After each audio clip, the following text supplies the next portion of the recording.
Hey everyone, welcome to my weekend special. I hope you enjoy the show. Hit that like button and be sure to subscribe to the YouTube channel so you never miss my show, whether it's Tuesday, Thursday, or Saturday. Now on with the show. All right, welcome back to the show, everybody. I'm so excited to spend this time with you here this week answering a question I keep getting from millions of you, which is, Ed, how do I begin to attract into my life the things that I want and the things out of my life that I don't want? It's a pretty important question. I don't know that you could ask a more important question. And so I'm here today to try to help answer that for you. Now, here's the good news. The good news is this. There are people who have become great at this. Yes, there are people who become great at attracting into their lives the things they want and getting things out of their life they don't want. Quite frankly, I've become one of them. I've studied them for many years, and I think I've become very good at doing that. I've coached many of them and continue to coach many of these people who are attracting things into their life that most people can only dream of. And let me tell you, these are things like the body you want, the relationships you want, the money you want, the emotions you want to experience, the memories you want to have. You can begin to attract those things into your life. And there's a science and an art form to doing it. Now, first, let me give you the good news. The good news is that there's a truth about you that I want you to hear. You ready? Yes, you. You were born to do something great with your life. Let me say that to you again so you hear it for all the people in the back. You were born to do something great with your life. And maybe it's been a long time since someone's reminded you of this. Maybe no one's ever told you. So I'm here to let you know that. Now, here's the thing that's interesting about doing something great with your life. You probably won't know when you're doing it because we think about only the big things in our life. You know, did I have this big award, this big promotion, this big circumstance happen? But oftentimes, the things in life that are very small end up being very big. For example, the man who helped my father get sober. That night where he helped my dad in the situation of my dad was going to lose his life or lose his family. That man didn't know that small, kind gesture of helping my father. He didn't even know if my dad would stay sober. He didn't know he was doing something great. He didn't think he would. Heck, this guy was an alcoholic and a drug addict himself at one time. So he certainly didn't think he was doing something great. But little did he know that that man would become sober and help thousands of other people get sober in the next 35 years. Little did he know that that man's son was me, and that I've had the blessing of making hundreds of millions of dollars and inspiring millions of people on every continent in the world. Little did he know that little thing that didn't seem like he was doing something great was changing millions of lives in that moment. And so you won't know when you're doing it, but you were born to do it. You were born to live a great life. You were born to be happy. You were born to contribute. You were born to make your dreams come true. And so I want to remind you of that. Now, here's the sad fact. 95% of people will live their entire life and never do it. Maybe more. They'll go their entire life and never live a life that they want. They'll never make their dreams come true. They'll never have success. By the way, what is success? Success to me is having a very clear picture of what you want. And then eventually your life matches that picture. But I don't even think you have to have that to be successful. I think success, by definition, is have a very clear picture of what you want and be in the process of making progress towards making that a reality. Obviously, the ultimate success is achieving the life you dream of. But progress towards a worthy goal, a worthy vision in your life, is the pathway to success. So why don't most people make it? Why don't most people? They go their whole life, they never really live. They react because they live in the physical world. They don't control their thoughts. I want you to remember this. Thoughts are the currency with which you purchase your dreams. Thoughts are the currency with which you purchase your dreams and your vision. If you can begin to change the way you think, literally, you can begin to change your life. But most people only operate in the physical world. They're not cognizant. They're not aware of even who they are. They don't even know who they are. And because they don't know who they are, they operate in the physical all the time. And so they're constantly reacting to what's happening around them, and they never dictate the terms. See, I don't think you lack vision in your life. You know, the Bible says, where there's no vision, the people will perish. Well, listen to me. I think you probably have some type of a vision for your life. If I asked you, do you want to be happy or sad? Which vision do you have? Which dream? Happy, rich or poor? You'd probably say rich, whatever that means to you. Rich in spirit, rich financially, rich in friendships, rich in love. You'd say rich. Do you want to be physically strong and healthy and have energy, or be out of shape and lack energy and have poor health? You'd have a vision for the health, right? Loving relationships or no relationships, great memories or no memories. You have a vision. Your issue is depth perception. You think it's further away than it is.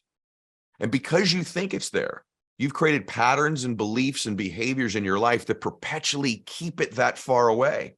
And then eventually you just kind of forget you belong there anyway. But remember this, your dreams, the visions of your life, is God's way of giving you a preview as to what's possible. He doesn't play jokes on you. It's not some joke or some hallucination. It's what's possible. And it may not showing up the way you like it. It may not end up being what you like. Heck, you could be married to somebody right now that you love very much, but they weren't the picture you had when you envisioned your dream man or woman, right? But they make you feel the way you dreamed. So oftentimes our dreams will show up in different packages than we imagine, but they'll give us what we really want, which is the emotion we want to experience. And so how do we begin to change our lives? What are the keys to doing it? So I'm going to give you a few of them today. One is believing that. Why? Because you will never rise above what you believe you deserve in your life. You may do it temporarily, but that's why you'll see certain people get in really good shape and then they get out of shape. They make a bunch of money and then they lose it. They get in a loving relationship and then it ends. You will never long-term in your life exceed what you believe you deserve to have, what you believe you're worth. And so these thoughts matter. Most people go through their whole life never really knowing who they are. And because they don't know who they are, they can't change their world. Internal change is the key to changing the external things in your life. So, who are you really? Let's think about this for a minute. I say to you, I don't think you know who you are. And you go, no, I'm Joe Jones. No, you're not. That's two names your parents gave you, but that's not who you are. Are you your body? When you don't show up to work on a given day, do you say, body won't be there? No, you say, I won't be there.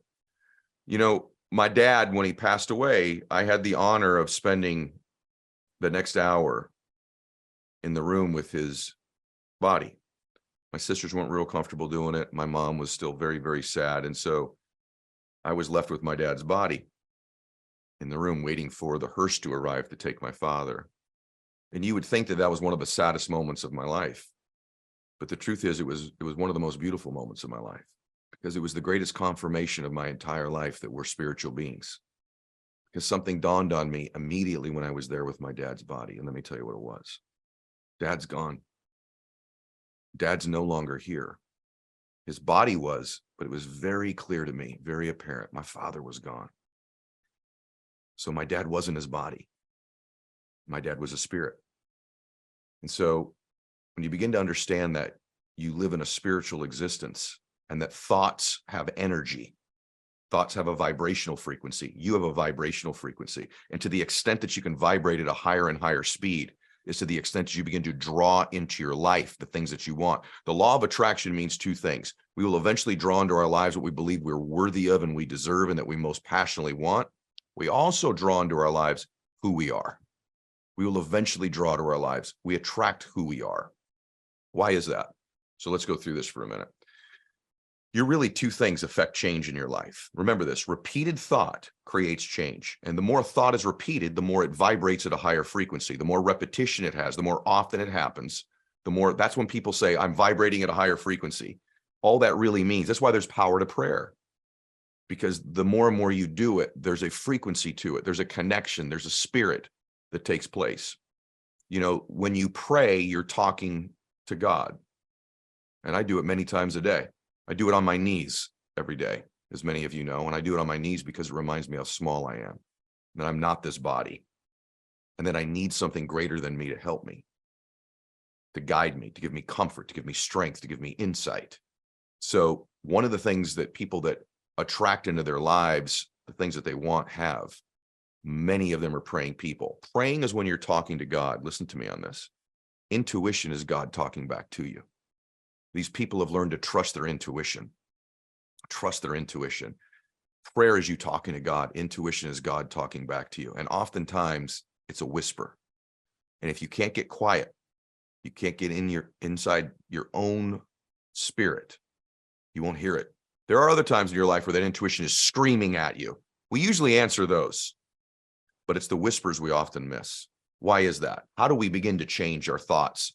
Because you are, believe it or not, your life right now is a direct reflection of what you've been thinking about. It's hard to say that. It's hard to believe it. No, someone took advantage of me.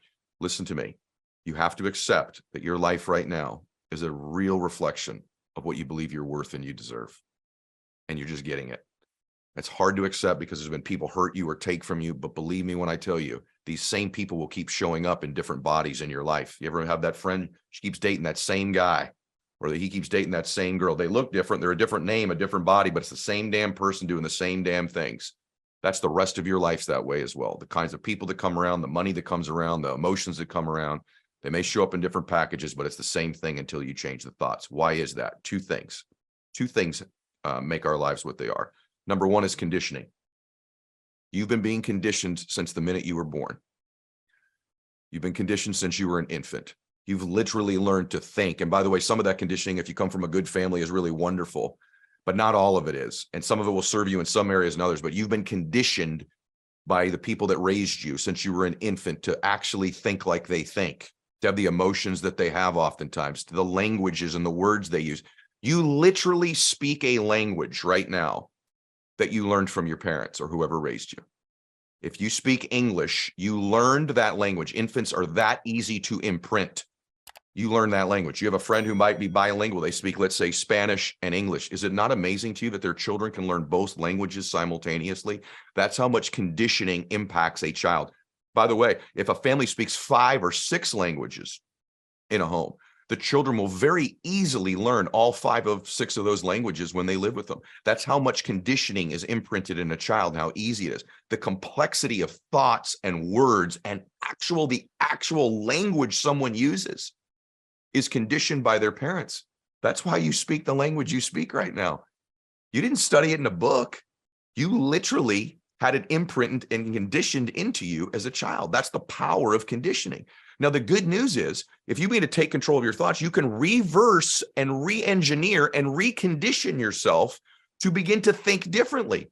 The reason you have the language you have or the thoughts you have is they were repeated over and over and over and over and over again. And they begin to vibrate at a very high frequency.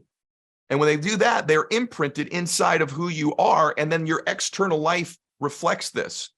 But what most people try to do in their life is they operate in the physical world rather in the 3 planes I'm going to discuss in a minute. So number 1 is conditioning. Number 2 is environment. It reinforces what's around you. You know this. You are your environment. Whatever around you, whoever you hang around, whoever the people are that are around you, you begin to behave, think, and act like them. So imagine the compounding of conditioning of these things that happen, and then your environment. So the environment enforces the conditioning, and the conditioning reinforces the environment. And so to change our lives, we change 2 things. We change our conditioning and we change our environment. You can change one or you can change both. There's a magnified power to changing your conditioning, your thinking over and over again, and your environment. And the good news is you can absolutely do this because we attract into our life what we believe we're most worthy of and what we think about. Our mind moves towards what we're most familiar with. So if you can begin, this may sound simple, to simply begin to force and place your thoughts on the things you want, the people you want, the life you want, the emotions you want, you will become familiar with them and you will begin to recondition yourself. And if you then wrap that around an environment of people who will support it, you become pretty damn powerful. And that's how you begin to change your life. That's why listening to my podcast matters. See, there's the 2 best books I've ever read are The Power of One More by this guy, Ed Mylett, other than my scriptures, by the way, and Think and Grow Rich by Napoleon Hill. And Napoleon Hill in his book says so many brilliant things. I've read it maybe 30 times. But one thing he talks about is education, learning things. You listen to my podcast to be educated. You go to seminars to be educated, right? We went to college if we did to be educated. But what he says a real educated man has, and by the way, in these days, they called it an educated man. Now it's an educated person. So I'll read it correctly. An educated person is not necessarily one who has an abundance of general or specialized knowledge. An educated person is one who has so developed the faculties of their mind that they may acquire anything they want or its equivalent without violating the rights of others. One more time, okay? Because this is how you change your life. An educated person is not necessarily one who has an abundance of generalized or specialized knowledge. An educated person is one who has so developed the faculties of their mind that they can acquire anything they want or its equivalent without violating the rights of others. So it's our minds. Trust me, I'm one of these people. I've been blessed to come from an average, ordinary background. Some might even say dysfunctional, and produce an abundance of wealth, an abundance of great relationships, an abundance of beautiful emotions and memories, an abundance of contribution in changing the world. And I'm not special. I'm not a particularly educated person. I've got a communications degree and I was an average student, but I have the type of education he's describing. I understand me. And when we begin to understand ourselves, then we can change. And that starts with an evaluation of your thinking. I know this is good, isn't it? So, who are you? We have already established you're not your body. You're not your name. You're not those things. So who are you? I believe you're a spiritual creature. So I think there's three elements to you. Three that comprise the physical and spiritual you. So you have three things. You have your physical body. It's attached to you right now. It won't be forever, but it's attached to you for right now. You have your intellect and your ability to think. And then you're a spiritual creature. Those are the three elements. So although my name is Ed Mylett, that's not who I am. Although I might have a certain size bicep or waist, that's not who I am. Who I am is all three of those things. And who I am permanently is I'm a spiritual creature. So having said all of that, how do we begin to change it? We have to begin to change it by repeatedly thinking about the things that we want in our life, repeatedly thinking about our dreams, beginning to believe that we were born to do something great, and living life, listen to me, with the expectation that great things are going to come. You have to begin to live your life with the expectation that great things are coming your way, that you look for that as opposed to the problem. You look for the blessing as opposed to the curse. You assume great things are going to come into your life. And when you begin to do that, you properly begin to move towards the things that you want. You'd be amazed the things that begin to become real to you when you repeat it. Have you ever had that thing where you're repeatedly thinking about somebody and all of a sudden they text message you and you're like, how did that just happen? Or you've got something you're really focused on doing and then there's something on TV that's the exact topic. How does that happen? Those things were always there, but they were outside of your awareness because you were not obsessed with them. The reticular activating system in your brain reveals to you the things that matter the most, that you believe most deeply. So if you believe you're a victim or you believe bad things are going to happen and you live in that expectation, the world is going to reveal to you the circumstances that make that to be true. This is a fact. And by the way, it may be true, but if you believe I overcome the fact that I've got these deficiencies, I overcome the fact that I don't come from the perfect family or look the perfect way or the right race or the right ethnic sex or the right religion or whatever the world thinks is right, which there is no right. But because I don't have all the decks stacked in my favor, I overcome it anyway and win anyway. You begin to have those things enter your life. The people, the things, the meetings, the thoughts, the emotions come your way. And then what happens is you begin to get enthusiasm. And enthusiasm is an energy frequency. And when you meet an enthusiastic person with high energy vibrational frequency, highest energy always influences lowest energy. More certain person influences less certain person. So if I'm more certain I'm going to win than you are, then I'm not. If I've got higher energy frequency than you do, and you're up against me, I will defeat you. Because in life, we get what we most believe we deserve. And so if you can pour enthusiasm and passion into these thoughts that you have and repeat them regularly, you recondition yourself and then surround yourself in an environment. Remember this. Why does the environment matter? Here's a quantum physics saying, particles themselves are not responsible for their own creation. That means they don't create themselves. It's created by the environment, right? And so when we begin to change our thinking, we change our environment, we begin to expand. This is true of everything in the world down to particles. And that's what that body of yours is, right? And so the way you use the body is to understand this concept of the mind. And we begin to move our physical bodies, we change things. And the outside world begins to shift to comply with what we know we're worth. It will shift for you. It will begin to comply with you as opposed to conspiring against you. I promise you. You got to begin to think that the world will comply with your will. And then you add to that prayer where it's being blessed. See, one of the things I do very often, because it's part of my intention, intentions matter. Remember this, intent matters, desire matters. See, when you have a dream, it's just a dream or like a wish. But when you move to desire and then you shift to intention, something happens. You begin to ask for help. You begin to ask others for help. And in my case, I can't tell you how many times I've just prayed and said, Lord, I need help with this. I need to understand this better. I need more people in my life. I need the meeting. I need this. And when I begin to do that, I find that when I pray about these things, that not too long after, he begins to talk back to me. And that's where my intuition speaks. It may not be the person, but it's an intuition. It's a whisper. You know exactly. You've had the moments. You know exactly what I'm talking about. So what I want to challenge you to do today is just very simple, is to remember you were born to do something awesome with your life, and you won't know when you're doing it. You won't know when you're doing it, in big ways and small ways. And the things that seem small in our lives may be the most significant later in our life, because we don't know the ripple effects of those changes. If we can change our conditioning, if our parents can teach us to speak an entire language when we're an infant and we're not educated at all by traditional terms, I promise you we can begin to condition ourselves as adults. But you've had thousands of those repeated thoughts the other way. You have to begin to condition the new ones. When you change your environment and you begin to understand, I'm a body with an intellect and a spiritual being, but I am not my body. I'm a spiritual being. And when I begin to work in the forms of energy, right, and vibration and frequency, and repetitive thought increases the frequency, increases the vibration, I begin to shift the world around me. And our dreams and our visions become realities. And then you become one of these people who are in that 5%. Listen to me. 95% of people go to work their entire life and work a 40-hour week and end up dead broke. Dead broke financially, dead broke emotionally, dead broke spiritually. 95% never live their life. These 5% over here understand only one distinction, which is the plan I just gave you. It's the only distinction. Here's the truth.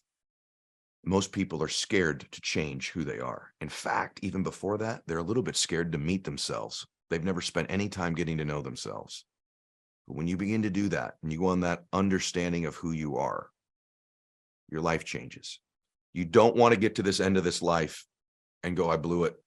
I didn't max out. I didn't make anything happen. Here's the truth. Here's the truth.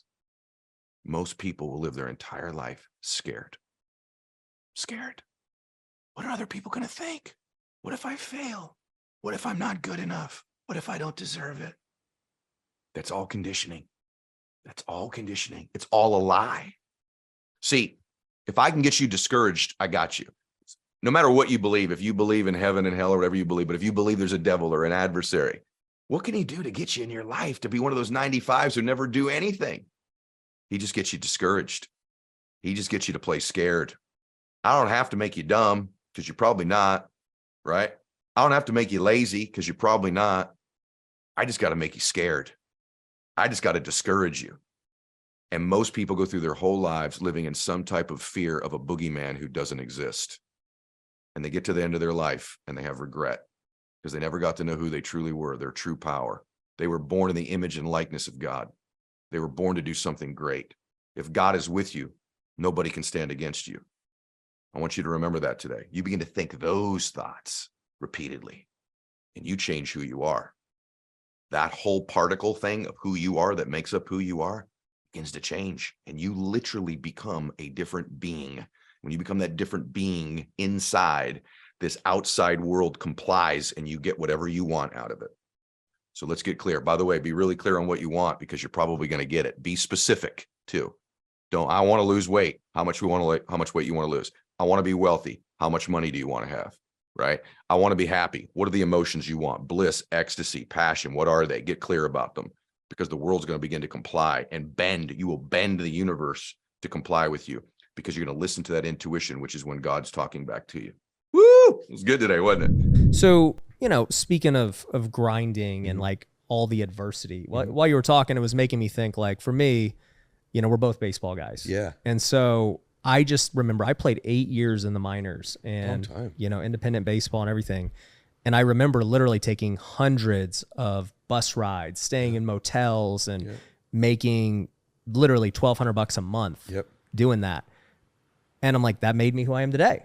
Where I'm like, dude, I'll go sit and coach. I don't really care. Who cares? Coach is great compared to what I was doing.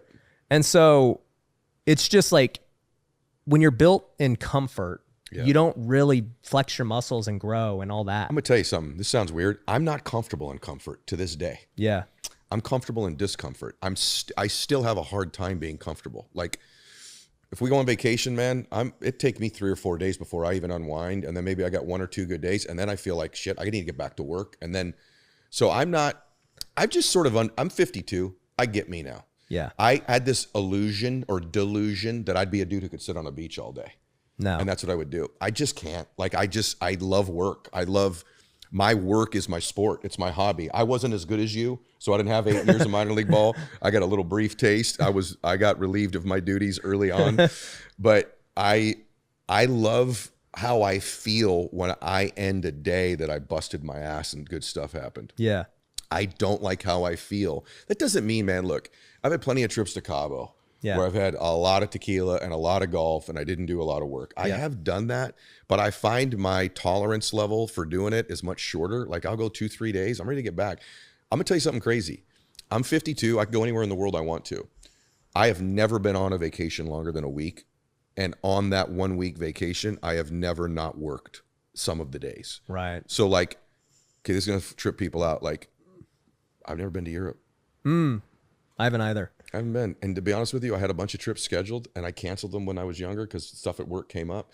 And I don't really feel like I missed anything, to be really honest with you. We have a lot of commonality because we go to Cabo all the time. So I love going there. Why do you love to go? Because you can get there in a couple hours from where we live. It's the easiest freaking trip ever. Exactly. It was the only place open during COVID. It was great. Yep. So I went to Cabo. I go to Cabo a few times a year. Me too. And, you know, I'm going there because I like sitting on the beach for a few days. Yes. I like the service, the food, the weather. Everything's great. But I've never been to Europe because like I don't want to walk the streets and like, I don't know, see history. I don't care. Yeah. To be honest with you, I'm not a sightseer. Yeah. I'm not, God, I'm going to get a lot of hate on. I just don't care. Like I don't want to fly 12 or 15 hours when I can just fly. Like I'm doing a speaking tour in, I think it's Dubai in October. Number one thing, I'm like, oh, the flight over. Yeah. You know, and then I'm going there. It's a good example. My team's playing in the tub. They're like, well, you talk on this day. And I'm like, okay, so it's a day change. I go, get me in there, get me to do the talk. They're like, no, it's like 20 hours of flying. I go, I don't care. I don't want to see it. I want to get back. I live on vacation. Yeah. So the biggest thing I would say to someone who's relating to what I'm saying or wonders, I've built homes where I want to actually vacation and live. Yeah. So my vacation is 5 o'clock tonight. When you're gone, I'll be smoking a cigar out there on my balcony with a nice 1942 in the glass. And I'm on damn vacation. Yeah. I live oceanfront, man. I got an island. I don't need to go to your version of vacation. And sometimes I go to Cabo. Even Cabo, I'm like, I just left there. It's right there. Yeah. That's Cabo. It's a little warmer. Like what's better there is like the food's better. Like the service it's just is better. different. That's and you should change your place so it recharges you to get back. And I don't want to steal the dream from people that want to be like travel the world. I don't even like packing when I travel. Like my stuff's in my closet, man. I just go grab my shorts and go down to the beach. Like, so I actually did this early on. I went to a seminar, a guy spoke, I'll never forget this. And he's like, I live on vacation. I go, that's the version I want. I don't be packing bags. Here's the other thing, like no one's going to relate to this, but like I'm introverted. I like it quiet. I don't even like hotels. Yeah. To be honest with you, I don't like the noise other people make. I like being in my damn house. I worked real hard to get this house here and to get the other houses. So like something in my body goes, let's get back and accomplish something. Let's expand. Let's do something. I almost feel like I'm wasting away when I'm on vacation. Yeah. Maybe that'll change when I'm 70. I don't know. But like I thought by the time I was 50, I'll be like, this will be out of my system. It's just not. I don't love all the work. Yeah. I love meeting the next version of me. I love more self-discovery. I love expanding my being. Like I'm addicted to that. I'm not a big drinker. I probably smoke too many cigars, but like I'm addicted to the expansion of me. Yeah. Of my soul, of my spirit, of my being, of trying to understand myself and God and life and human beings better and make a bigger impact. And, you know, like that's my addiction. Yeah. No, I've never heard that. I like to live on vacation. Like that's. Yeah, I do. I live on vacation. And you see that, like, I don't have, $30 million plus house on the beach. Well on your way. You're ahead of where I was. Yeah.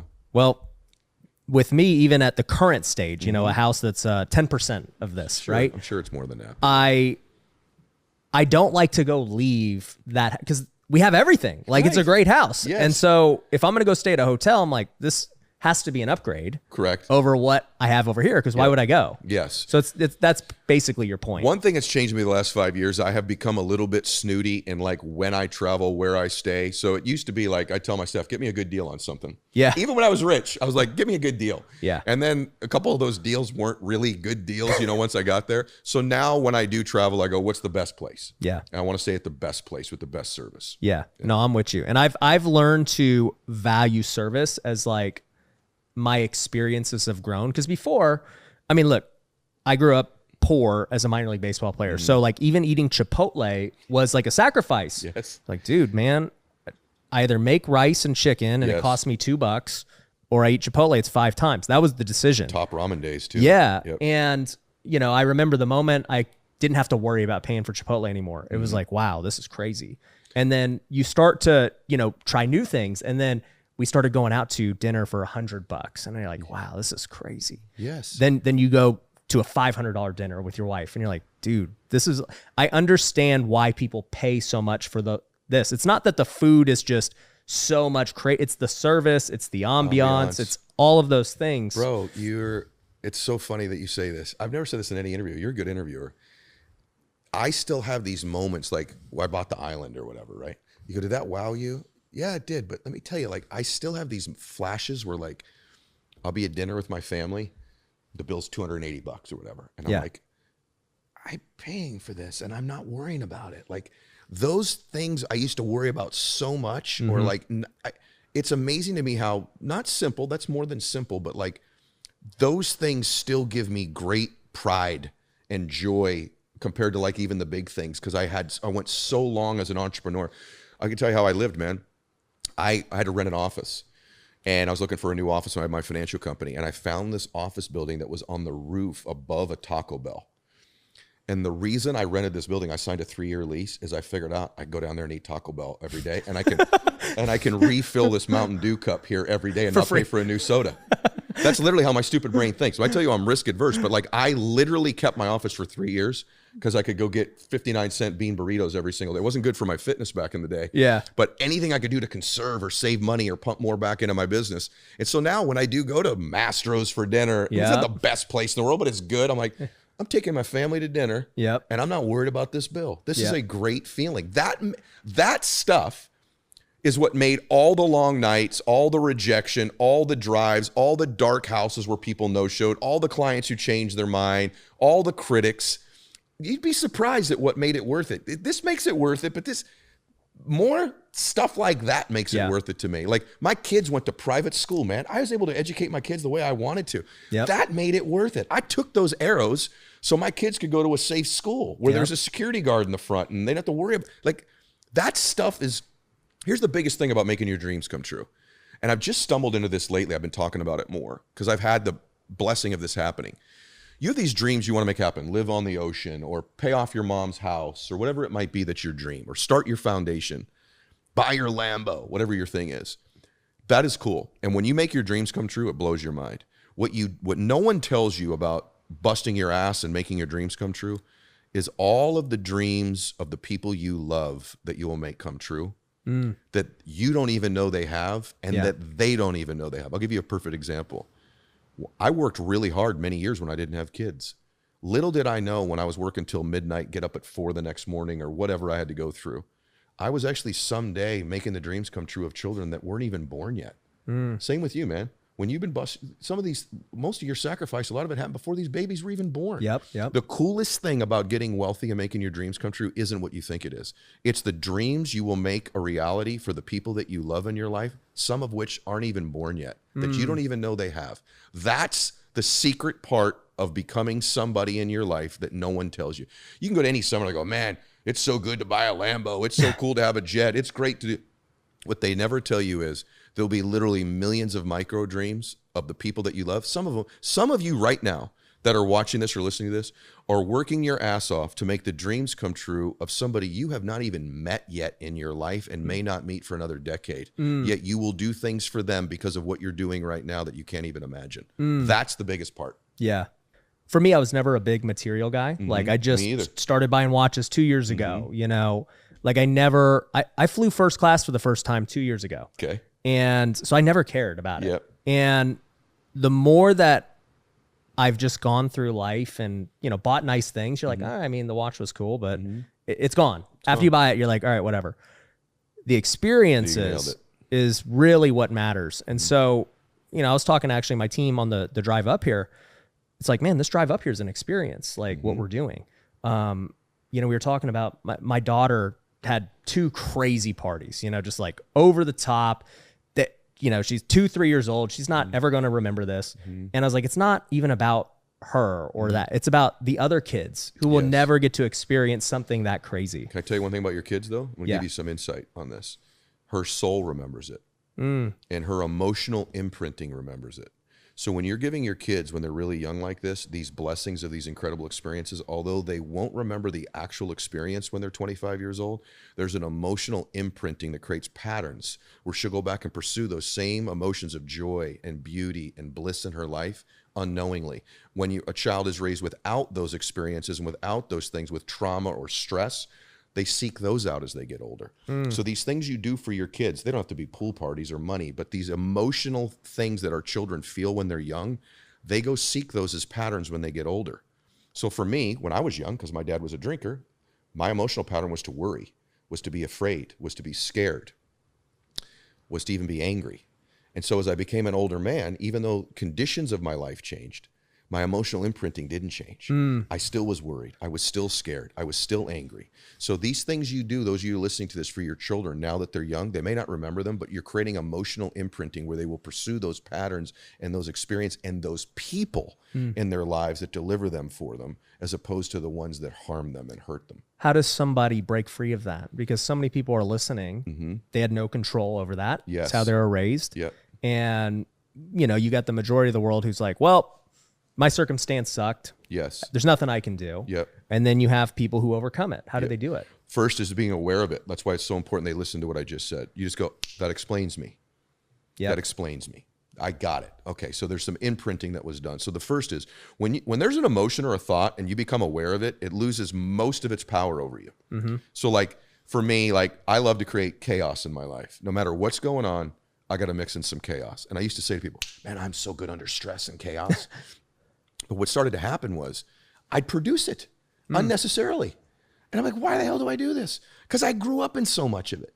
And so once I was aware of it, now when I start to do it, I go, I'm doing this stupid shit again. You're just, here I go. You're aware every time. Here I go. So the one is the awareness. And then 2 is like beginning to live consciously. Don't be someone who just lives unconsciously, where you just respond and react all of your life. Live as a conscious human being. Choose. How would I like to live? What emotions do I want to experience? Begin to pursue them intentionally. There's a massive power in your life of just intentional pursuit of something, intentional pursuit of a goal, intentional pursuit of an outcome, intentional pursuit of a business, and also intentional pursuit of our emotions. What do? We set up goals every year. You teach it, I teach it. What are the things you want to get done? I want the jet. I want 100 grand saved. I want to make 2 million. I want to scale my business by 20%. I want to get to 8% body fat. Whatever these things are, we write up down every year. Do you really want those things, or do you want how they will make you feel? 8% body fat, I'd be shredded. How would I feel, right? Dream relationship, how would I feel? 100 grand in the bank, $1 million in the bank, whatever it is, how would I feel? So although those are important things, how come we never get intentional about the actual feeling? What if you worked on both at the same time? Because what I've found out is I've pursued the feelings and the emotions. It's been easier to produce the material things. Instead of, I did it the hard way before. I'm going to get all the stuff and then I'll feel better. What I started to do as I got a little bit older is I want all the stuff and the things and the accomplishments and the accumulations, but I also want the feeling. So I'm going to intentionally pursue both of them. Now you're a pretty powerful human being. You're aware over your crap. You pursue the emotions you want on a daily basis, because we get what we most obsess over in our lives. So if they become your obsessive thoughts, you begin to get them. And I found this, man. I'm going through a relatively stressful time right now. It's sort of tripping me out a little bit. I'm actually pretty blissful right now. I've actually had a great deal of peace through this season of my life. Kind of surprising myself right now. Normally, the normal me, I don't even find peace when it's good. I don't even find peace when I'm making millions and millions and hundreds of millions of dollars. And I'm finding peace during a trying time. Ooh, this is pretty, maybe I've grown a little bit here. Maybe this stuff I teach actually works, right? Maybe it works. And so I would just tell you to become more intentional about what you want to feel and not just what you want to accumulate. Do both. And this is also, for me, one of the big reasons why I wanted to have you come speak at WealthCon. Thank you. Because you bring to the table this emotional, psychological, all these things that a lot of people don't talk about, right? Like I'll come up on stage and I'll teach tactical things that I think people could do because I think very logically. Yeah, you do. And to see guys like you explain why we do what we do, I'm like, dude, we got to get Ed. Thank you. First off, I just want to say I'm appreciative that you're coming to speak. And can I tell you why I'm coming? Yeah, it's you. So I've been blessed, man. The last 10 years, I have an agent, but they don't book my speaking. I'm word of mouth speaking, and I'm fortunate. I get hundreds of requests a year, and I do about 80. And now I'm pretty scrutinizing about who I vet. And one of the things I try to do is I want to show up in places where I think, here's how I term it to my team. Find me people who's a stock I would buy if they were a stock. So, and in your case, I've watched your stuff over time. I've watched how you've handled it. I've actually watched how you've grown on camera too. And if you were a stock, I'd buy you because I think you're rising. And so if I can come and sprinkle a little whatever on that and what you're doing in your community, what you're doing here on the show, I want to be able to do that because I didn't get into this space. It's happened, but I didn't mean it to. I'm not the king. I don't mean it that way, but like I didn't get in this space to be the king. Yeah.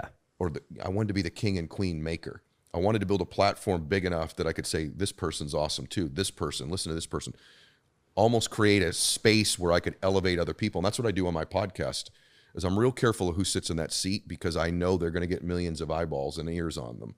And so when I come to speak somewhere, man, like you were the main reason that I decided to do it. And I've also just heard such good things about you from our mutual friends. And then today off camera, some personal stuff you shared with me. I'm like, this is one of my dudes now. I appreciate that. It's true. Yeah, no, I really do. For anyone who wants to come, it's October 3rd to the 6th in Vegas. You can go to wealthcon.org and get your tickets. Actually, too, one thing that I'm also really appreciative you're doing is the dinner that we're going to have with, I think, 10 people only. I'm excited about that. Yeah, that's cool because when you go speak to these big crowds, you always leave there wishing you could have connected more personally and intimately with a small group where they can ask you things and feel your spirit, and you don't just get sound bites, but you're in this. Yep. And so that'll be what that dinner will be, affording certain people to have and for me to have. I learn a lot of these things too, man. When I go, I get fed as much as I feed people at these events. There's always an experience I have that I cherish, or I get a letter afterwards, or a conversation I have. So I'm selfish doing it for me too. No, I'm excited for that. So anybody, we have a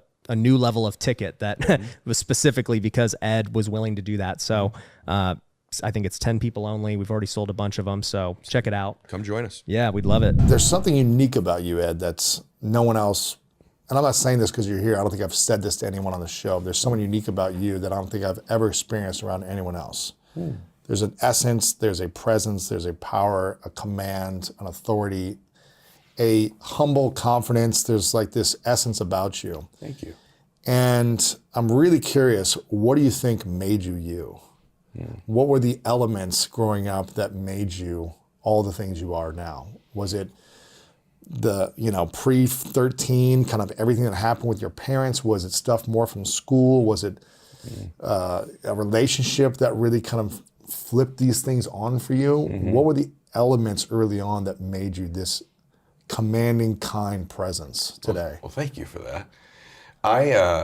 Thank you. That's nice to hear. Because by the way, I love people that have that combo. Like, I love people with a lot of self-confidence, a lot of humility. Because people with a lot of humility that have no self-confidence, you're kind of dragging them through life as a friend. Someone with all the self-confidence, no humility, they're going to burn out. They're going to make a mistake. They're not curious. They don't grow.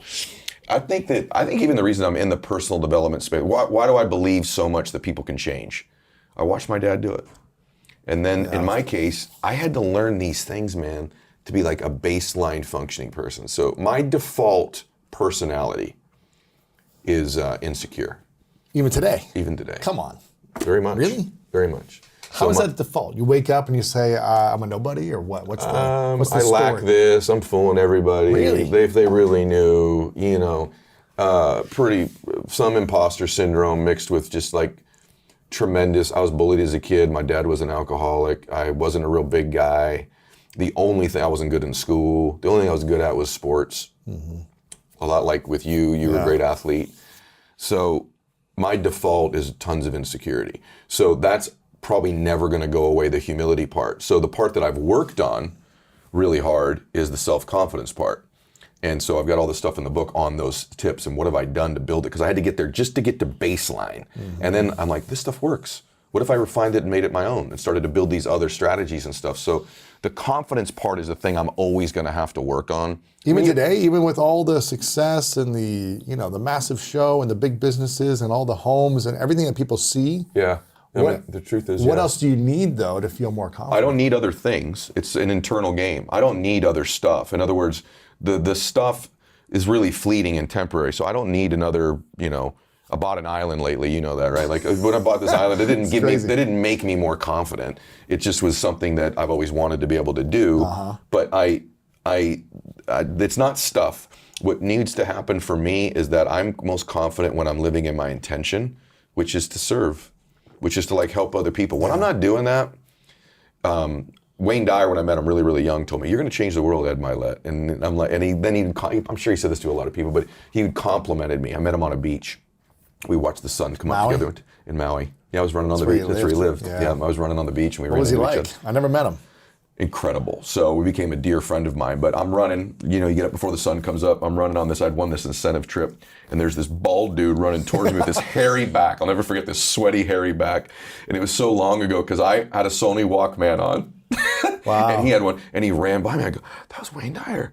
And I said, Dr. Dyer, you changed my life. And he had this deep voice like mine and he pulls it and he goes, well, I doubt that. Wow. And he goes, I bet you changed your life. But he goes, how did I help you? And then he walked towards me and I get emotional. Like, God's been so good to me. We sat on this beach together and watched the sun come up for about an hour and a half. And about an hour into it, he goes, you're going to change the world. And I'm sure he said this to a lot of people. And he's like, you're very talented, you're brilliant, you're a good communicator, you know. And he goes, and that's not the reason why. And he was writing a book at that time called The Power of Intention. That's a great book. Great book. Incredible book. And he goes, you really intend to help people. And he goes, all these things with your father and your upbringing and all that, Ed, he goes, that's all made you. And he goes, you have such a heart to want to help people. And he goes, would you do me a favor if we never meet again? And we ended up meeting many times. I said, yeah. And he said, never link your confidence to your ability. Because I know you struggle with your confidence. If it's predicated on your abilities or your achievements, you're always going to be chasing it. He goes, but if you link your confidence to your intentions, man, do you have beautiful intentions. And that is something I knew about me. I know I have a good heart. And I've never forgotten that. So when I do a podcast or a speech, I just connect to my intent, you know, and it's been the one thing that's brought me confidence. Because if you said, hey, Ed, you gotta be confident because you're great, or you got a house, or you have a plane, I go, yeah, but. But if you go, you gotta be confident because you have beautiful intentions to help people, I go, I might have to listen to you. You might be right. Yeah. And that's where my confidence comes from. So, as an athlete, I gain confidence from results, from actually getting the result of becoming better. Yep. Right? That's one way to get it. Right, I was not good, and then I put in the effort. Yep. And all the mistakes or the failures or the feedback, what I like to call it, gave me the lessons and taught me how to get better to accomplish the result that I was looking for, achieve the goal, win the game, or just improve my abilities. So what I'm hearing you say is link confidence to intention.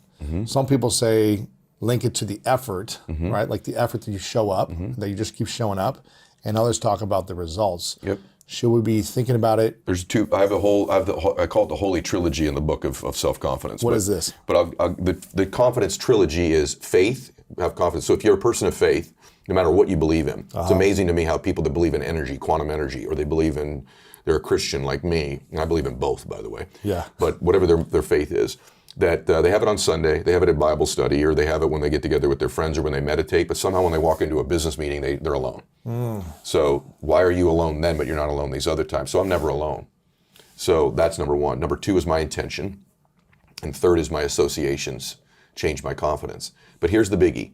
If you don't have self-confidence, here's what you have. You have a really bad reputation with yourself. Yes. You have built a habit of not keeping the promises you make to yourself. We've all heard this before, but there's a level. I have a chapter in the book called One More Standard. Here's how I built what I would call almost superhuman confidence in spite of my insecurity. Think about that. Superhuman confidence in spite of my insecurity. And it's exactly what you just said. It's an effort play. If you don't have self-confidence, you've never kept the promises you make to yourself. Check that box. If you have self-confidence, you've started to keep the promises you make to yourself. If you want to have superhuman self-confidence, you keep the promises you make to yourself and one more. So if I'm going to get up and I'm going to work out, I'm going to do 10 reps in the gym, I do one more. Wow. If I'm going to do 45 minutes on the treadmill, I do one more. If I want to make 10 contacts in a day, I do that and one more. If I'm going to tell my daughter I love her every day, I'm going to do that and one more. Wow. And so that higher standard, because in life, we don't get our goals, we get our standards long term. And so if your standard is one more, what starts to happen is you go, I'm willing to do things other people aren't willing to do. And I combine that I have great faith, great associations, and I intend to help people. This is a formula to build wonderful self-confidence and never lack humility when you have it. So when did you learn this one more mindset? Was this from your dad early on, or was this? It's from my dad. So we talked about this, a little bit earlier, but my dad had these couple theories he would always say to me. And so one was when he got sober, he gave it one more try. He was going to stay sober one day at a time. And then my dad, there's no dreaming in my house. There's no like, my jet, I've been blessed, like multiple airplanes, right, in my life. My jet was in almost walking distance of my dad's house. He's never been on any of them. Wow. And I would say to my dad, hey, let's go play golf in Maui. Let's go, there's these great golf courses in the ocean. And my dad would say, well, why would I go all the way to Maui to play golf with my favorite person, my son, when we can play here in Chino? It's not about there, I want to be with my son. So my family had none of that stuff. But my dad knew I was a dreamer. And my dad would always say, I was one decision away from changing my life the whole time. One choice. And he'd say, Eddie, you're not as far away from these dreams as you think you are. And I'd say, really, Dad? And he'd go, no, you're actually a lot closer than you think. But because you think it's so far away, you behave in accordance with that belief system, and it always keeps it that far away from you. So how do we bring our dreams closer to us? The first thing is, that's a great question. The first thing is you need to believe and know that you're one decision, one relationship, one meeting, one book, one thought, one something away from a completely different life. And when you know that, then you begin to look for them. And so in the second chapter of the book, I have a thing in the book called the matrix. And your matrix is your reticular activating system in your brain. It's the filter for your entire life. Okay, and this filter reveals to you the world that's in front of you. Again, an example of it is, I like what Musk is doing. So I just bought a Tesla. I drove it here today. I got a Tesla too. You do? Model X, or what do you got? I got a Plaid. Okay, wow. I got a Plaid. It's a good one. Nice. And so I bought this Plaid, and all of a sudden, man, everywhere I go, there's Teslas. Do you notice them everywhere. Oh, they're everywhere. I'm like, whoa, I see them everywhere. Another one, 3 lanes over, other side of the road. Freaking Tesla. This is crazy. They were always there. Yeah. Why didn't I see them before? Because they weren't part of my RAS. So the key thing I teach you in the book, how to slow down time and create the matrix of your life. When you make the Teslas of your life, those relationships, those meetings, those thoughts, those encounters, you can very easily do this, but there's a process of repeated visualization you do that's not complicated. It's chapter 2 of the book, and it will shift you. The other component too, I have a chapter in the book called Become an Impossibility Thinker and a Possibility Achiever. Here's how most people's frame works. They don't have an RAS program, they're not intentional, so they keep getting, if the things most important to you are your worries, fears, anxieties, problems, bills, you will continue to have people, places, and things revealed to you that confirm it. And if you operate out of your memory and your history, if this is your pattern, your framework, you will continue to find those things. You need to learn to operate out of your imagination and your dreams. This is a different framework for life. Imagination is different than dreaming. Imagination causes you to create dreams and thoughts that never happen. When you imagine something, you create a space. Once you have a thought, this is powerful. When you have a thought, you create a space that did not exist in the world before you had that thought. And that space now exists. And the way your brain works and your life works and the universe works is it tries to furnish that space, whether it's a negative or a positive thought. It starts to hear things it wouldn't hear. That's why, like when you're in a crowded room and they say, Lewis, you can hear Lewis auditorily over all the noise. Why? It's in your RAS. It's why you see the Tesla, okay? So the key thing is being able to operate out of this imagination. Why is imagination so important? When you were a child, 3, 4, 5 years old, you were probably happier than you are right now. Why? 2 reasons. A, you were closer to God. You had just been with God more recently. And 2, you operated out of your imagination. You didn't operate out of a history and a memory because you didn't have one. And slowly over time, by the time you were 10, 11, 12 years old, loving people installed their limiting thoughts and beliefs, their software into you. Because most things in life are caught, not taught. You catch them. Wow. And so now you're starting to operate out of history and memory, and you repeat it, and your RAS begins to see the things that reinforce that history and memory. And so you basically have the same life over and over again with a different cast of characters in a different environment, but the same emotions. You have the same emotional home. My dad used to say to me, Every call, bro, till the day he died, and I'm 50 years old. He, blah, blah, blah, whatever we're talking about. Last thing he would always say to me, be careful. Be careful. What the heck? And I go, Careful with what? I don't know. I never knew. But what is that programming from the time you're 8 years old? Be careful. Hey, go to Watch school. out. Be careful. So what it operated out of this fear thing, right? All that, I need to be careful. I need to be careful. But don't make this risk. Don't take that business decision. Don't start a podcast. Don't get on that stage and speak. Don't do this. Don't do that. You say that to an already unconfident, insecure person. He meant it lovingly. By the time I'm 50, worth hundreds of millions of dollars, be careful. He didn't even know he was saying it to me. But what was he doing? He was installing, God bless him, his limiting beliefs into me as a little boy. So a lot of these things that you believe, you were defenseless when you started to believe them. They were installed in you by loving people who were around you. Right. And even though your life may look differently, your emotional home, the 4, 5, 6 emotions you experience pretty regularly, might be really familiar from your parents, 1 or 2 of them, right? And so you need to look at your emotional home. What's your most powerful emotion and the emotion that you wish you could let go of? Love is the most powerful emotion in the world. We will all do everything for love. If there were more love in the world, the way we treat one another, the way we express our thoughts, you'll do anything for love, right? So love is by far my most powerful emotion. It's like I love you. And like when I just saw you, we didn't just hug for like 1 second. Yeah. And you do this better than I do. I hold people, I make it uncomfortable because I just want to hug and love on people. But it's not uncomfortable, bro. Right. Because the reason you're so successful is you truly do love people. Yeah. And you come from that place. And I know we're bigger dudes and like that's a beautiful expression of a man. A real man is capable of real love. Yeah. That's a sign of real strength. So that's the most powerful one. And then for me, I know the emotion that I wish I didn't have. It's chaos. Really? How often do you experience chaos? Less emotion? because I'm aware of it. But I'm going to tell you all the time till about 5 years ago, even when we first met. Why? I used to even say this, man, I operate great under chaos. Man, you should see me operate under chaos. Most people can't handle chaos. Right. I'm calm under pressure. Well, the reason for that was I grew up in an alcoholic home. So I'm very familiar with chaos. It became a very familiar emotion. And what we do is we gravitate towards the familiar emotions in our life, even if they're not ones that serve us. And I don't think there's negative or positive emotions. I say this in the book. There just are. Yes. Fear isn't negative. Fear in abundance is negative. But some fear, being afraid to do this podcast today to some extent, causes us to prepare. So a dose of it was given to us in the caveman days so T-Rex didn't eat us, right? Sure. Some fear is good. Some anxiety is okay. Some frustration, some anger is appropriate. It's to the dosage level. And we get these 4 or 5 of them. For me, some chaos is okay. It's fun. It's exciting. It's exhilarating, right? But getting it every day, every week, every month, all the time. And so how do you get rid of it? Well, one way you get rid of it is just be awareness. When you have an awareness of a thought, it loses its impact and power over you. It almost becomes like this, I'm doing it again, aren't I? I'm doing the chaos thing again. Everything's great right now. Yeah. All the houses are paid off. My kids are happy, married to a great woman, got great friends. I'm doing the chaos thing again, aren't I? You dummy, you're doing it again. And it kind of loses its power over you. So I have a chapter in the book called One More Emotion and how to take an inventory of the emotions you have. And so, yeah, man, mine's definitely love, and the one I don't want is chaos. Because chaos causes me to act out of anger and frustration. It can depress me. And your intentions are not going to be as, It's pure. It's a gateway emotion.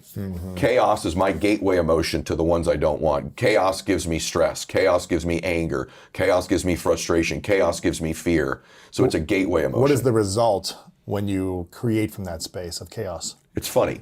I have found the ability to externally create something pretty productive. Right. But stay with me on this. But the process in getting there is destructive. The process in getting there is not beautiful. And I used to think that a lot of successful people, forcing your way to get the results. almost through force. Yeah. And I still do it sometimes. I'm thinking of a situation this week where I did it. And I used to think, well, that's a superpower though, because I've created all these external. Look what I made. Look what I did. Yeah. And I'm doing it because of that. The truth is I did it in spite of it. You did. And there's a lot of things in our lives that we have linked to our formula, our recipe of success that we hold on to, that you've done in spite of those things, not because of those things. So you're 51 now, 52, 51? When you were 40, on a scale of 1 to 10 of the self-confident happiness joy scale, 10 being like you loved yourself fully, you were peaceful, you had an abundant mindset, had inner peace, joy. 1 being you hated yourself, you were miserable, you were in chaos 24/7. Where were you on that scale at 40? Okay. The real answer is probably a 3. Okay. Of happiness. But if you met me, I could convince you that it was probably an 8. That you were super happy and you had it together. Probably a 3. And since your father passing, where are you now? Probably a 9. Really? Yeah, and I no longer feel the need to convince you. Because I've learned that this has already existed within me. I didn't have to go get it. I just had to allow myself to experience it. And it took me a long time to treat myself in such a way that I allowed myself to feel these things that have always been there. I had them when I was a little baby boy. I just lost them along the way in these patterns and programs that were installed in me and my experiences. And I got to share something with you, brother, that just dawned on me. I wrote this whole book, and 2 weeks ago I had this. This is just for me and you, but everybody can hear it. Sure. And I've always tried to disqualify myself. I've always, you're not this. Why is that? It always shocks people, even people that know me really well. They're like, not you. I have that, but there's no way you have it, right? Yeah, you're too confident, too talented, too... No, and I don't know that I'm too talented, but I think I can fake it pretty well. And I disqualify myself because, the truth is that maybe for a while, everything that I got that was love when I was a child only came when I achieved something.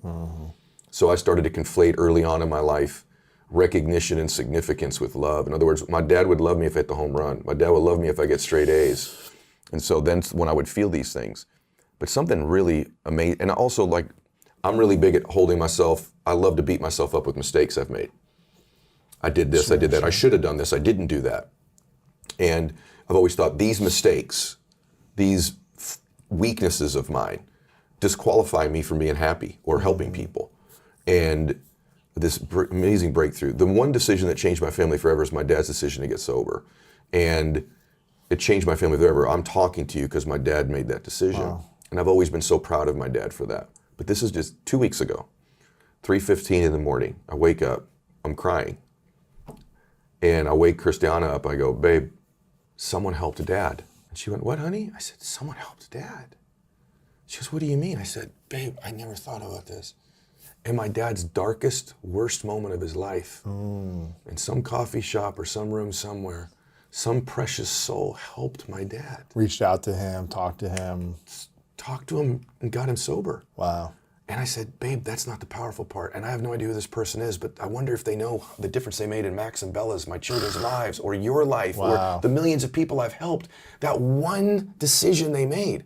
And she goes, oh my gosh. I said, I never thought about this beautiful human being. Always gave the credit to my dad, but some stranger helped him. And I said, babe, this is the bananas part.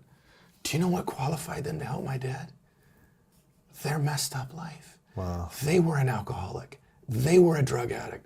Little did that person know the things they were the most ashamed of, the biggest mistakes of their lives, when they were using drugs and drinking and stealing, that was qualifying them to change my dad's life. And all of us, we run around carrying these bags of, I'm not qualified because I made this mistake. I had this bankruptcy. This relationship didn't work. I did this thing you don't know about. I'm so ashamed of. And that's why you're qualified. That's the thing that qualifies you. Yeah. The humanness in you. You are the only human being with your combination of gifts that you were given, whatever they are, and your experience.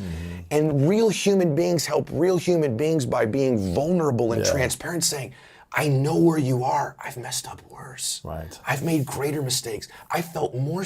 I know that depression. I know that anxiety. I know that shame. I know what that feels like. That beautiful soul who was a drug addict and alcoholic, they didn't know all those mistakes they're making were leading them out of their heart. And they finally got to a point where their intention was to help my father in the lowest moment of his life. They changed my dad's life, and they're changed mine, and maybe me and you are changing a few today because of that person's mess. It's crazy. Is that crazy? That's amazing. I know. I love them and thank them. That's amazing, man. Each of you and I included, we were born to do something great with our life. We were born to do something great with our life, and it's important to check in from time to time of what that current great thing is. And sometimes we think it's the big things. It's the people that are on both our shows. They've made this big movie. They've got this big song. They're this big thing. Who's greater? The man who helped my dad get sober or the fact that maybe I've helped some people because my dad got sober. That one act was greatness in his life, that kind moment with another person that says, I can help you. Let me connect with you. And so don't discount your own greatness, your own call to do something great. And it doesn't have to be a script or a play or a book or a speech or on social media. It's just doing something great, and you matter. I don't mean this hokey. I'm telling you the truth about you. You matter. You were born to do something awesome with your life. Your family's supposed to do something great as a family. And maybe it's just checking in and reminding yourself of that, and then asking yourself, what is that thing right now in my life? And so I just think that reminder is so important, that, it's great to voyeuristically look in on successful people or what we think are successful people. It's also important that the camera turn back on you and go, you matter. You matter. You're great. And that's probably the most important thing we'd say today. Oh, gosh, man. Yeah. And, one thing you just clarified beautifully is that great doesn't have to be big. No. And big doesn't mean great, right? And I think we're so obsessed today. We are. In that to do something great, it has to be big, it has to be bold. When I think about myself, honestly, Ed, and I can say this to you because I think in these sessions and when we spend time together, you've heard my heart.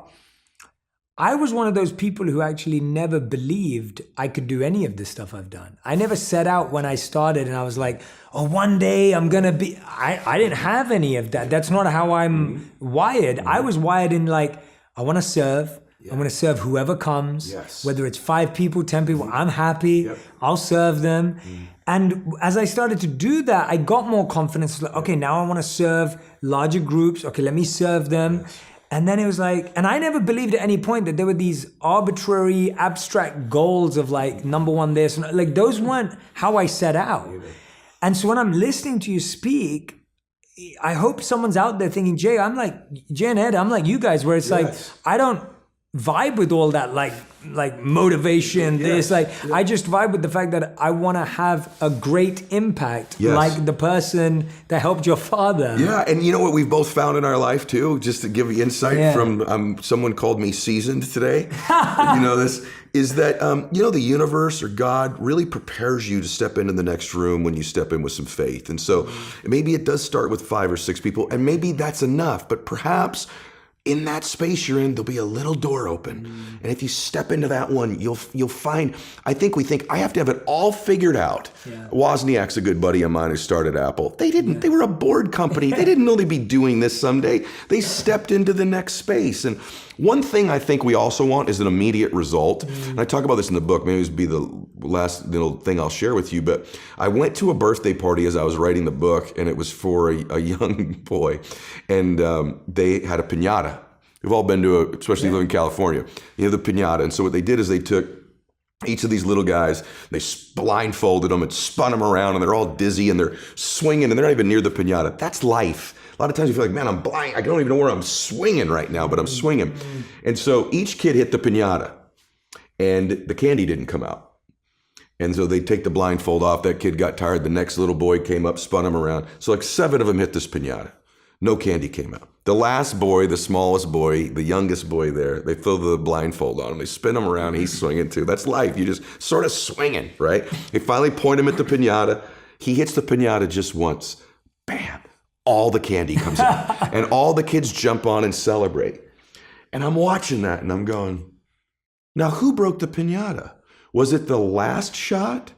Or was it the cumulative blows of each of the shots on the piñata? Well, we all know the answer. It was the cumulative shots. Life's a lot like that, man. That we're taking shots, but we don't see any physical progress. But every one more we're doing is compound pounding progress. And in life, you have to be willing to buy into what is invisible progress. Most people quit on their dream, quit on their vision before the candy comes out. And what you and I didn't do is quit. We just kept swinging.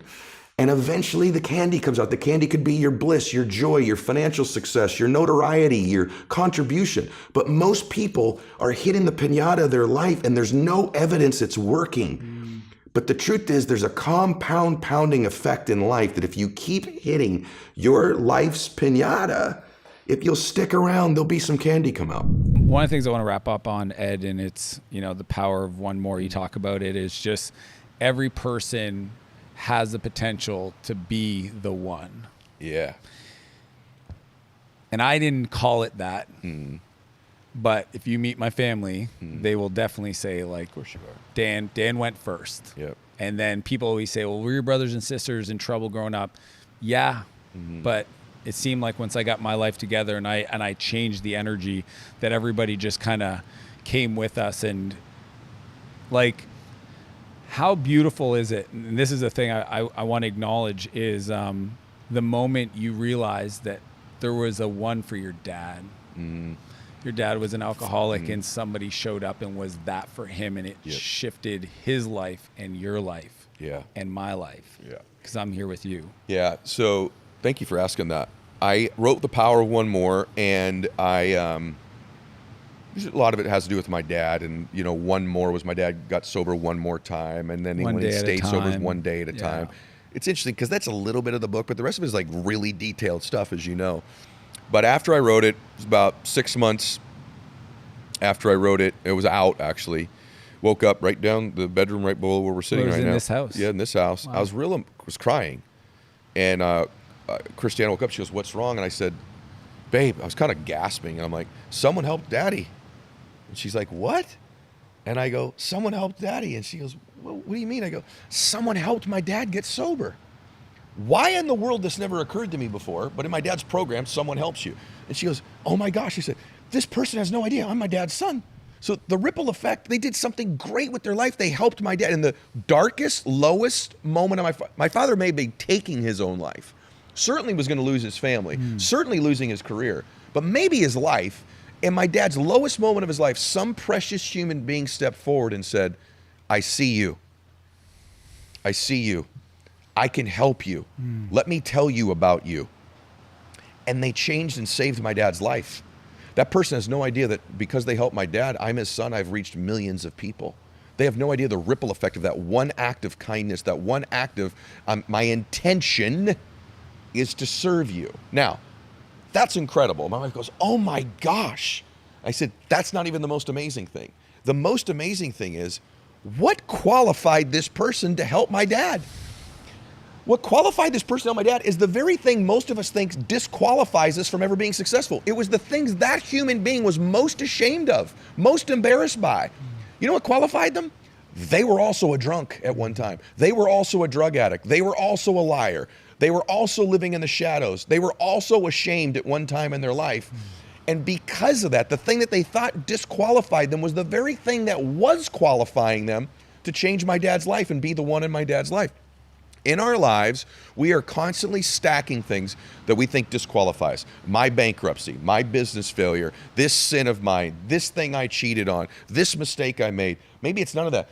I've just always been invisible and average and ordinary, so I'm disqualified going forward from not being. And we stack these things and believe we're disqualified.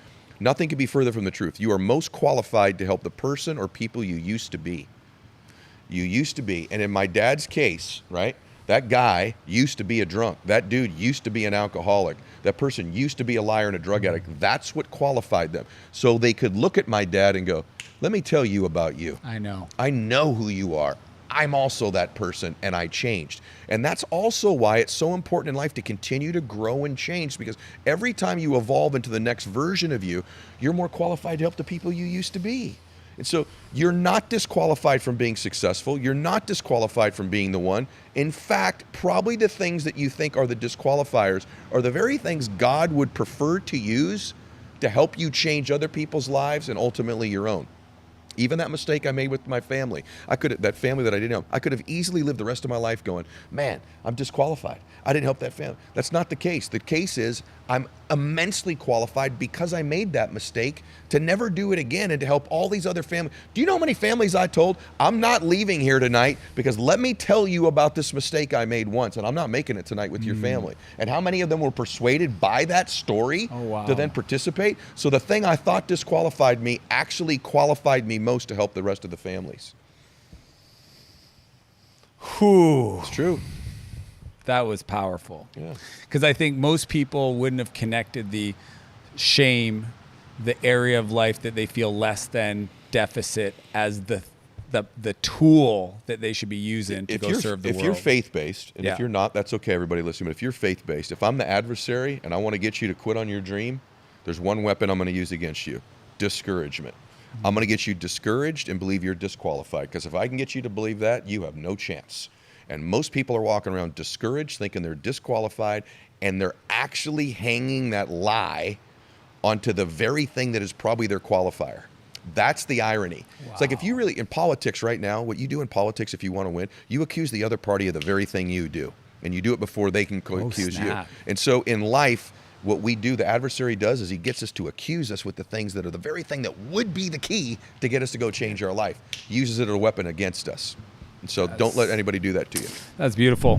Now, how do you, so one, I hope that people actually listen to you, because people do discount themselves. They do things or have things happen to them that they're not proud of, that they think define who they are, and they never allow themselves to bring something beautiful to the world again, which is an absolute tragedy. So if the one is bringing this new way of thinking, if the person that thinks they are the most disqualified is able to channel that and make somebody's life better, how do they turn that into like something concrete that they can articulate? How do they turn it into a habit? Like, what is that process of going from, you know, Neo waking up and realizing that he can do something to actually dodging bullets? I think one of the things is the way that we approach time. This is something that almost no one talks about anymore. So I feel like you may be behind.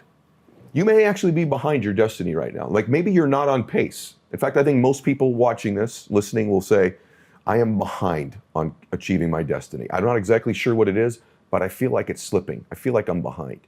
So you better figure out time differently. And you can bend and manipulate time to your advantage. The most stupid, antiquated, ridiculous concept on planet Earth today very, very well may be that a day is 24 hours. It's so stupid. It's the dumbest thing ever. 24-hour days were contrived when there were no cars. There was no electricity. If I wanted to get you a message, I had to write something down if I could, send it on a horseback, hope you get it. That's insane. Never mind the internet. So what used to take hours, days, weeks, months, years to do can be done now in a millisecond in the internet or on our smartphones. Yet we measure the time the same way that guy did? That's bananas. That is so stupid. Yet everybody does it. And so I, about 25 years ago, went, I'm not the most talented. I'm not the smartest, and I'm really not. And you've had guests on your show with IQs maybe 100 points higher than mine. This is the truth. I know a couple of them. I had them on my show. How in the world? I don't come from, you know, a whole track record of success, right? I don't have the perfect upbringing. How in the world am I going to win? I got to do things other people aren't willing to do, which I'm doing. That's the one mores. And I got to fix the way I look at time. What would I need to believe about time? What would I need to believe? What would the question be? And so my days now are from 6 a.m. to noon. That's a day. It's 6 hours. And in that day, some days you just chill. But in that day, I'm going to get the amount of productivity, faith, working out, fitness, money, business, you name it, in that day. We've all had a morning where we go, I got more done this morning than I have in weeks. Well, why can't you do that every morning?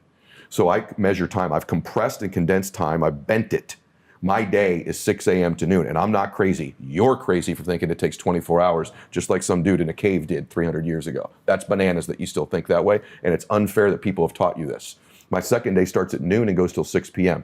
That's day 2. But what the cool thing is, at the end of day 1, this clock goes off about noon every day, bro, and goes, what did I just get done? What didn't I do? What do I need to be accountable for? What do I need to double my efforts? Just like you do at the end of most days, right? And then the next day is 6 p.m. to midnight. And some of those are just fun days. Some days I chill, right? But some days they're really super productive. What I've done now is I have changed and manipulated time. I now get 21 days a week. Stack that up over a month, I'm going to kick your butt. Stack it up over a year, you're toast. Stack it up over 5 years, my entire life is different than it would have been otherwise. And if you do this for about 90 of your traditional days that you think are, you will come back to me and go, that profoundly impacted my life. And here's the other thing that happens. The world responds to you differently when you value your time like that. What is precious is valuable. That's why a diamond or this watch is way more expensive than the piece of paper that's written down there, because it's more scarce. When your time, when you interact with the world, is slightly more scarce, they respond to you as if you're more valuable. So you get more accountability, more productivity, more fun, more joy, and the world flips its response to you. All of a sudden you become more valuable and precious to people when your time is different. And you'll get thousands more days in your life and live a much more blissful and happy life than the person who only gets 24 hours. Yeah, so this is a concept that I really hope people take seriously. So I'm often asked like how frequently I evaluate my progress. And I'm like, it's probably about every 3 hours. And I think people are surprised to hear that it's not daily, it's not weekly, certainly not monthly or yearly. It's like I'm constantly, okay, was I productive in this period of time? Yes. In the book, you reference it, if I remember correctly, as like squeezing the air out of all those gaps where most people are like, okay, if I get this done in my day, then I'm fine. And if you took that and made your day those 6 hours, suddenly it's like, okay, I need to be really efficient. What if you took that day, Tom, and then combined it with the power of doing one more, that mindset, and then chasing inconvenient things on top of it in those days? And on top of that, sprinkled a little self-love to make sure that you don't burn out. Self-love, little reticular activating system where we're doing repeated visualizations, where we're finding the things in those days that we need to be able to find. You may just change your life. I know exactly what happens. And you liken this to Kobe Bryant. And walk people through so what Tim Grover has said about like his work ethic and extra practices and stuff, because it's like, I don't know how many times the successful people have to say the same things for people to get like, oh, okay, cool, I get where this is going. One really simple thing is this: you need to get in a bigger hurry. If I could just distill it down to something simple, you need to get in a bigger hurry. You're too casual, you're too slow, you walk too slow, you talk too slow, you think in terms of too much time. And if you would just speed up the pace, man, like you know this when you're around someone like Kobe or Grover or you or anyone that kind of vibrates at a frequency that feels like success energy, it's faster. They don't have to talk faster. Many of our most favorite people talk much slower than you and I do, but they're just in a little bit of a bigger hurry. I'll give you a Kobe thing that's not in the book, though, that just for me and you and everyone gets to listen. Kobe was scheduled to do my show 6 days after he passed. Oh, God. And deeper than that, I was with Kobe the week before he passed away. Let me tell you the story about this because I think it's pretty profound about the one mores. We had a volleyball tournament. Our daughters played volleyball together. And if you have a kid who plays volleyball, you all are going, yep, I get what that is. These are long days and noisy days. So this thing starts at about 8 a.m. All the dads are there. The last match was 10 p.m. Oh, God. Yeah, dude. And I'm the last dad in there except this other guy in a black sweatsuit with white stripes on it. And he's about 6'6". And it's Kobe. And we've been around each other many times at these tournaments. We're the last of the two dads left. And so the tournament ends. His match was on a different end of the court than my daughter's was. Something happened. I have no idea why I did this, brother. I watched him this day. And I was on the other end, and I watched him. He had his baby in his left arm, his little one. And he was rubbing the back of his daughter that was playing.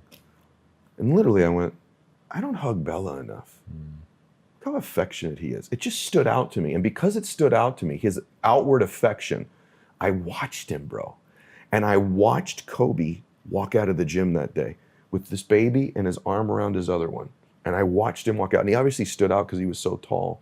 And I can picture him right now, Tom, walking out of that door for the last time. 6 days later, he died. And I wonder, see, if you want to know the power of one more, it's when I take it from you and you can't have it anymore. I wonder if someone would have whispered, Kobe, when he got in the car that day, 6 more days. How would that week maybe have been different for him? What would he have said? Who would he have loved? Who would he have reached out to? What would have mattered to him? How about the Saturday before? Kobe, 1 more day. When he's getting on that helicopter, Kobe, 1 more hour. See, it hits us when I say that. And there's a whisper happening that you can't hear. Tom, 8 more years. 18 more, whatever it is, there's a whisper. We forget, we're going to die. Napoleon Hill says, begin with the end in mind. What if you did that with your life? What if you began with the end of your life in mind and worked it backwards? Bro, my favorite thing in the world was to golf with my dad. My favorite thing, man. We're both no good at golf. But was my hero in a golf cart with me for 5 hours a foot away. And the conversations. watch my dad walk a car. Do you know what I would do, bro, for one more round of golf with my dad? One more time. Hey, Dad, good putt. Yeah, that was a good one, wasn't it, Eddie? Put his arm on me. High five. You know what I would do for that? How would you act if you started to think about all the elements of your life, like Kobe's last 6 days, Kobe's one more day, Kobe's one more hour, me getting that back with my dad? What if you started to look at the relationships you have in your life like it was the last time you had the conversation with him, the last time you get to hold Lisa's hand and Jesus, look into her eyes, right? That, fuck. Right? But how much more precious does she become? Maybe it's the last podcast, the last interview. How much more precious would it be? How much more engaged could we be? As engaged as we are, that next meeting, that conversation with, is it Gerson over here, right? The conversation with him, man. See, when we begin to distill downs and we realize, yeah, there's a power to one more because they're not promised how many we have.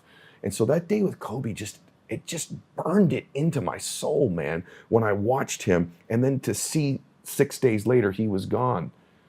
That time with his family was so precious. And so I would just challenge everybody, if you want to know the power of one more, it's when I take it from you. And there's a power and there's a blessing that you get one more in your life. You're going to get another chance to talk to Lisa. You're going to get another great dinner with her. You're going to get another show. Those listeners have another day to change their life. They have another opportunity to do one more. They have another opportunity to make their family proud of them. They still have more time. They don't just have one more day probably to be the one in their family. Life is beautiful. It's precious. And sometimes we only have an appreciation for it in its absence. Sometimes we only have an appreciation for the power of the one mores or the people in our lives when we imagine their absence. And so I would just ask everybody to consider that.